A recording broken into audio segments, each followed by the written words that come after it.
Good phonics instruction is going to do more than teach kids just the sounds and that go with the letters. I mean, that certainly is a part of it, but it is critical that kids actually get practice in decoding within phonics instruction. That each lesson actually end with kids either trying to read words or trying to write words that they wouldn't know without those elements that have been taught. The research on phonics says that it's important that that instruction be systematic. Teachers shouldn't be trying to make up this instruction.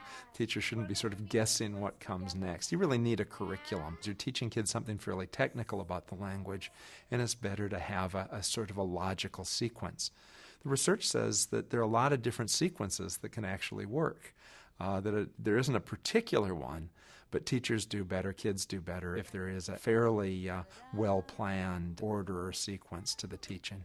When teachers are going to teach phonics, there are a few things they might want to keep in mind that seem to be helpful.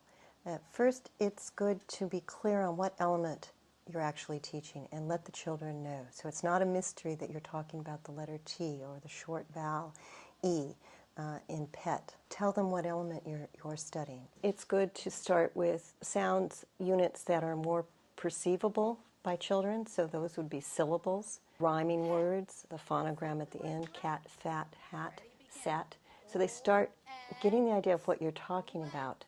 You're talking about the sounds. Then you want to be as visual as possible. So if you're talking about a shorty, put it in a word, put the word on the chalkboard, or point to it in a book, or spell it with magnetic letters.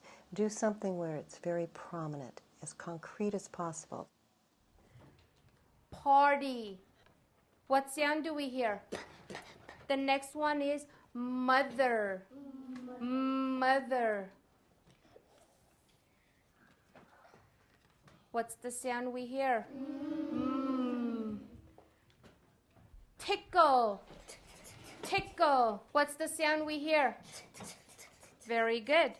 So you compare what was changed in PET to make it PAT, what was the result in spelling, what was the result in sounds, and you want children to be able to practice what they're doing in phonics in real books.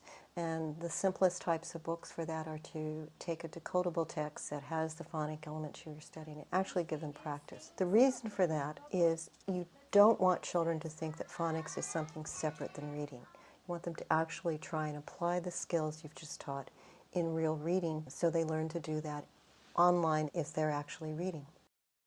If a child is going to learn to decode, if they're going to learn to use those combinations of letters to be able to sound out words, what you're going to find is that that skill it requires a lot of practice, and so kids need opportunities to try to decode words, decode sentences. They need lots of opportunities to get that kind of practice, or those correspondences between the sounds and the letters won't stay in memory, won't become part of that child's ability to respond quickly and easily to text. Another good tip in terms of making it concrete is to have children write the word that you've just been studying, or to write a new word that has the sounds that you've been studying.